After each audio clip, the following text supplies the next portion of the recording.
what is reigning around the world currently.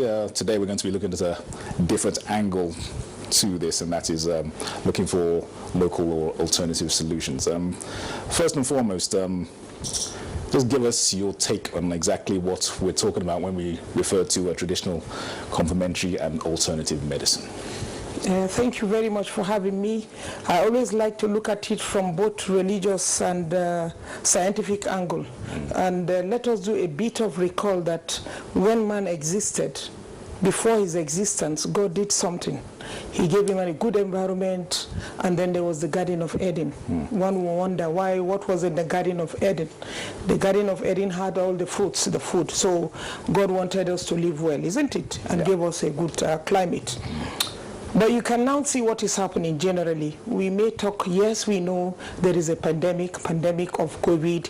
Yes, we know it has globally devastated both economically, socially, and health-wise. Yes, we know there is no known cure. Everybody is doing a game of numbers and a game of cocktail, trying to find out what is the solution, either from historical perspectives or from the angle of medicines. I will talk about pharmaceutical medicines, and then we'll talk about traditional remedies. And so we are good to go, but we must always remember, some of us would want to pray to God to give us a sense of direction. Despite the level of science we want to talk about, science had its origin. You know, people went out. Medicine was discovered by man through many signs and symptoms. And then we used to be told, for example, when man watches the plant or a kind of an animal touching a particular plant and then using it. Let me give you an example of a plant called fennel. Fennel is commonly known now. It is a spice we eat every day. But beyond that, it is a very good remedy in the management of eye ailments. In those days, the snake used to go there and put their eyes on the flowers of the plant. That was when historians and hunters knew. So that is why we always want to go back to the roots. When you have no solution, there must be history. And we tend to look at this history. Now we are able to know all the pandemics that existed even before now. I often wonder, before the coming of modern medicine for us in Nigeria, maybe 60 to 70 years ago, what was our solutions to some of these pandemics? What was our solution? They existed. But because people were more closer to nature and were more real believing in God, solutions came either by form of chance or intuition. I always remember the 1918, which is a common epidemic of the Spanish flu. They used to say the grandmothers' remedies were useful then. The grandmothers, for example, use a lot of garlic to put garlic in their soup, put garlic in their food, take garlic tea, even put garlic in the socks of the kids. At the end of the pandemic, houses that use more of garlic had less fatality. So we look at that, and then it's important to know that there are 3 health systems that is recognized by WHO. I don't have a problem with the orthodox, which we all know, and or allopathic medicine, but you must recognize too, it has we have our traditional, the indigenous medicine, the medicine of your people, the medicine of your community, and then we also have the alternative medicine, complementary and alternative medicine. Because when your indigenous medicine, traditional medicine from Nigeria goes to Ghana, it becomes alternative, because that is not their indigenous medicine. So these 3 healthcare systems are recognized by WHO. But what is important is that we tend to pay more attention on the orthodox, because strictly speaking, orthodox is curative. You cannot say that you will take paracetamol because you are going to have a headache, isn't it? But you could take a kind of anise tea, or you could take peppermint tea to calm you down before the headache. So in terms of natural medicine, we look at it from the preventive and treatment angle. All right. We've heard that Madagascar has come out with a remedy or cure. We don't know how authentic this is, but do you see Nigeria coming out with a similar solutions? Yeah, this boils my heart because that is my field. I'm an expert in this field. I've been in this business for close to 25 years. So I knew medicinal plants. The story of Madagascar is very unique. What people don't recognize is that when Artemisia came in, the current as ACTs that we use that as anti-malaria, that means the artemisinin combination therapy, which you go and buy. The main source was a plant called Artemisia.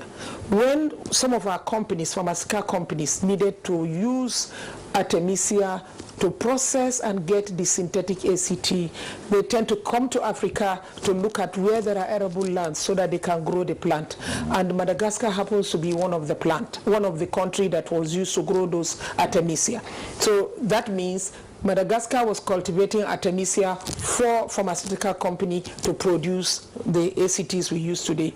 But I used to, when I was I was given a special assignment in 2008 to go and cultivate the same plant and domesticate it in Nigeria. We did the trial for 2 years, fantastic growth. The content of what we want was very good. But after 2 years, the next stage was to do what we call the extraction. But that's another story for another day. But the beauty thing is that Madagascar could not afford to buy the ACTs because they were poor. They were taking the herbal tea of the Artemisia. So I look at it as a reward. When we, the pharmaceutical companies, go to the locals, use them to cultivate, and because they could not afford, they were taking Artemisia as their own anti-malaria. Today, Artemisia has gone forward to be a unique plant in Madagascar. And now Madagascar, with their smartness, using what they knew and what the scientists knew and where they were cultivating it, it has now become a hero to them. Because the Artemisia, the story of Artemisia is that apart from it being an anti-malaria, it has some other properties. Other properties like antiviral properties, immune boosting properties, reduces fever. So a combination of that could be what is working out. So, you know, we say cure. But I, as a pure scientist, I will not say cure. I would say that their remedy, which they call the COVID organic, is used to boost the immune system.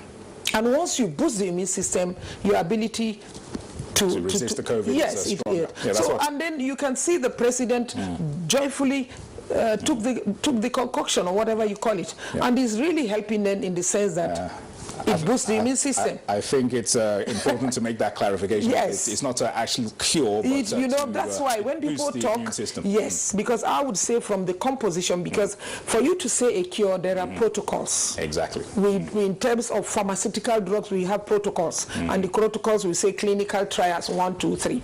But when you have a herbal remedy, you call it a remedy, which is to give a relief and to act. And along the line, the remedy can give certain certain advantages. All right, well, in this particular herb, how can it be now cultivated? Cultivated and it grew in Nigeria for close to 5 years. Right. So this is a wake-up call now for us to go back. And for us to go back there, I have a documentation on the domestication of Artemisia annua in Nigeria. So that means going back to history and get it. All we need to do is to get the seeds and then massive land. It grows fantastically in all the regions of the country. But out of the research, the 2 years research we did, we discovered that it grew more in the northern part of the country because of sunlight. And then the quantity of the product we want, the artemisinin, which is the main ingredient in Artemisia, it had a higher concentration in the northern region than in the southern region. Is that not a case for mass production of this for global? It can, and that is why we can call it. That's why you can call it commercial cultivation. It's really a cash crop, which can boost the economy of this country. Since we know it's domesticated, we don't have problem. And we had to call in the Vietnamese because the Chinese did not really stay to tell us the process because of, you know what I mean. But the Vietnamese we're willing to transfer technology. Maybe it's a wake-up call, and we pray that for our ministries and the relevant people hearing should know that we have Artemisia, we have done it before, and we can go back to it. Spell it, please. Artemisia annua. Yeah. Artemisia, Artemisia annua, ANNUA. Okay. That is the name of the plant. And we have a local content of it. Even apart from the Chinese one, we have the local content, which is called Tazaragadi, which is mostly common in the north. All right. You said that the WHO recognizes 3 health systems. So what should governments at all levels do to encourage local research into alternative medicine, especially in the context of COVID-19? I have to be very frank. Even though I work with the ministry, we need to do more in the aspect of research. We undermine research, and we undermine our traditional medicine, and we undermine our medicinal plants. It pains me so much that we have to wait from outside to tell us before we do. If we pay more attention to research, supporting the research, give them a task. And I want to look at researches in various forms. There are researches that never end. So it will not be productive to the developing countries. But we should look at applied researches. Researches in the sense, I want you to do this and come out with this. Give a time frame, that because it's very capital intensive.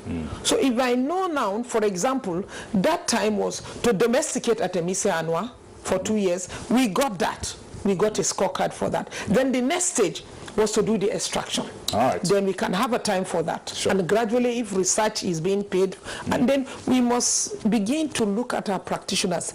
They have the knowledge of the plants. All right, if you just hold that thought, we'll take a break now. The program is Nigeria Today, and we are looking at local solutions to the present challenge of COVID-19. We'll go for a break. We'll be back in a moment. Do stay with us.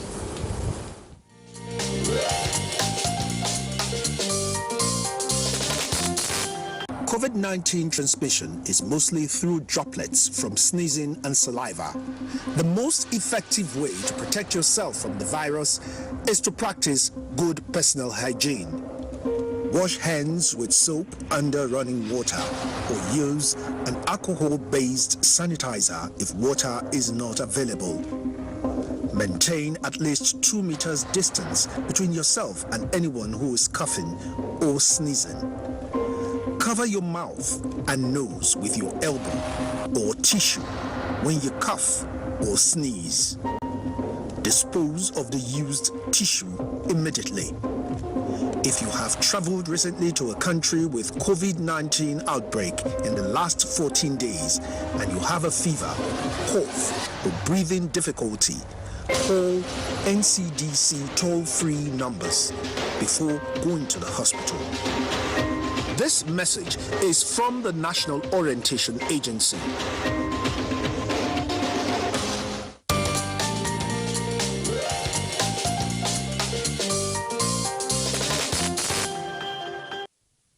All right, welcome back to Nigeria Today. If you are just joining us, our topic on this edition is looking for alternative solutions to COVID-19, and my guest is pharmacist Zainab Ujudud Sharif, Director Head of Departments Complementary and Alternative Medicine at the Federal Ministry of Health. Just before the break, we were talking about the importance of research. How is it, what in your opinion is led to a lack of interest or apathy in terms of research in this country? I think we need to take certain issues, policies seriously. Lack of implementation of policies. We have the best policies, but implementation, and the greatest of all, the political will. We must begin to believe that I think by our nature we just want a quick answer, and you know, research does not give you a quick answer. We want it now, and I need to tell Nigerians it's high time we begin to take some plants. When we drink some teas, maybe it will calm us down, so that we can be less aggressive in approaches, and by so doing we can be able to spend more, if there is a political will, to focus on research and make sure the research goes to conclusion. You know, in India, countries like India, you don't get a PhD until you do a research that will favor the community. You could do a research to earn your PhD by going to a community where there is a particular plant and there is a particular disease, but you find that in that country, that disease, that particular community, the disease is not common. Then you may find out from the locals. You know, they have a lot of information. I get worried that because people don't go to school, they don't speak English, that means they don't have knowledge. There is a knowledge and a gift given to man by God. The greatest knowledge is a gift given to you by God, because you can use that knowledge to take it up. I've always wondered, if you go to history of discovery of medicines, the medicines we talk today, 45% of our pharmaceutical drugs came from this origin of the barefoot doctors, like the Chinese we say. They will say, we use this plant, this is the plant we use then that means I don't need to go and find out much about the plant because I've gotten the basic information. And then I go to the lab and then apply accordingly. And when a practitioner tells you that Dogoyaro is good or the neem tree is good for malaria, the first thing I'll do as a researcher is to determine the properties of that plant as a malaria. I don't go to do blind research because I've gotten the information. And that is why drugs like chloroquine was discovered from chinkuna bark. We have aspirin from the willow bark. We have the digoxin from the foxglove, just to mention a few. This history, they used to say that there was a witch, like they said, who used to brew the foxgloves, which is a plant, and it was used to boost energy. So when a particular researcher saw the way the woman was brewing it, he had to take it and ask her, and then went to research, and that led to the discovery of digoxin, which we use today. So we need to have a kind of good collaboration, and we need to have funds for a research, and the researchers must do applied researches. Look, we don't need to reinvent the wheel. Most of what we need have been done. When you talk of industrialization, what do you want to industrialize? You don't need to reinvent the wheel. And you begin to see the issues of climate change coming in. When you do too much industrialization, certain things can come. So I would want to look at the aspect of competitive advantage or comparative advantage. What is it that I can do that I can make it better for the benefit of the populace, or what I can do, even if I'm going to industrialize. One of my great teachers, a professor, used to say that Africa may not have high technology, we may not have the computers of this world, we don't know how, but we are blessed with natural resources. And that is an excellent gift given to mankind. So can we exploit our resources? We have over 5,000 species of medicinal plants in this country. 5,000? 5,000. We have not utilized up to 10%. You can see that if we do applied research, that brings me to the issue of medicines, pharmaceutical medicines. You may wish to know that there are three sources of pharmaceutical medicine, three main sources of getting raw materials. I would call the first the agro-allied pharmaceutical source. The second one is the laboratory source, where you go do the research, do structures, and you are able to formulate to get a structure. Then the third source is petrochemicals. If you look at these three now, where are we? It's taking time to get petrochemical industries in place for us to be able to produce our active pharmaceutical ingredients, and the scientists are in the research checking in the laboratory with no enough funding. But we have what we call the low-hanging fruits, which is the agro-allied pharmaceuticals, which are the plants. So can we see these plants and take them out as medicines? And medicines come in different forms. You could have what I called the herbal medicine, you could have phytomedicine, you could have nutraceuticals, you can have functional foods, and you go along to have the pharmaceutical drugs, which requires more of clinical trials. Right, it's quite staggering that you say we have 5,000 plants. That's more than 8,000 species. Right, and that only about 10% of them have been tapped into. Yes. In terms of COVID-19, what other potential remedies are out there? You know, when I want to talk about COVID-19, let us look at it from helping our people. We cannot, because I see people getting anxious, there is fear, there is serious anxiety, and that alone is a disease. Yes. And that alone has a strong effect on the immune system. Immune system, yes. So that means with that fear and anxiety, and even maybe coupled with poverty, you are already given a disease. The immune system is low. So we need to manage this anxiety. And let's look at, we know, yes, there are no treatment. Yep. The Chinese clearly told us that for their mild to moderate cases, they use their traditional medicine. Quote me. They told us. We had a kind of experience sharing with them. They said, and they were doing trials with all the pharmaceutical drugs. We know there are so many drugs that are being tried now. Nobody has the answers. Whether chloroquine or azithromycin or all the HIV drugs, nobody has a permanent solution. So the safest approach is maybe to learn from the experience of the people who had it. And that was the advantage of having the Chinese experience. They told us some of the drugs they use, but they told us the emphasis. So I would want to say that a COVID patient who is in isolation, who may have mild symptoms, is good to go with immune boosters, except if there is a specific disease. But for patients who may be in isolation too, with comorbidity, mild to moderate, it will be treated symptomatically, and that is what they have been applied with and most addition of immune boosters.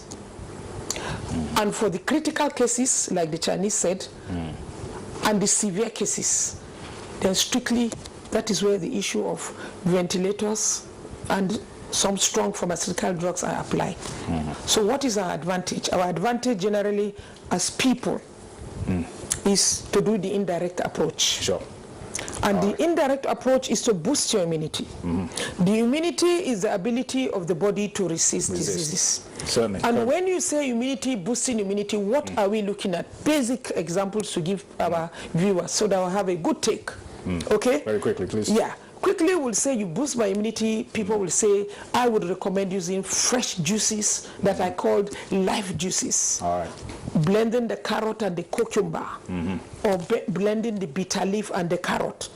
And then some specific plants that high immune boosting effect with a lot of vitamin C in it. All right. The almighty baobab. Sure. We have the moringa. These are almost nutrients, and then they are very good. And then we have what we call the dome fruit. All right. The dome fruit is a fruit that is readily available. Sure. All these are blessed with antioxidants. Very important. That can help the body to boost the immunity. And we All pray right, that so doing, we can strengthen our immune system, and we pray to God to be able to fight the disease. Zainab Ujudud Sharif, thanks very much for giving us your expertise and insights on our topic for this evening. Thank you very much. All right, and this is how far we can go on the discussion. Thanks to you, our viewer, for watching, and do remember another edition will be coming your way tomorrow. I am Dennis at Dignley. See you again soon.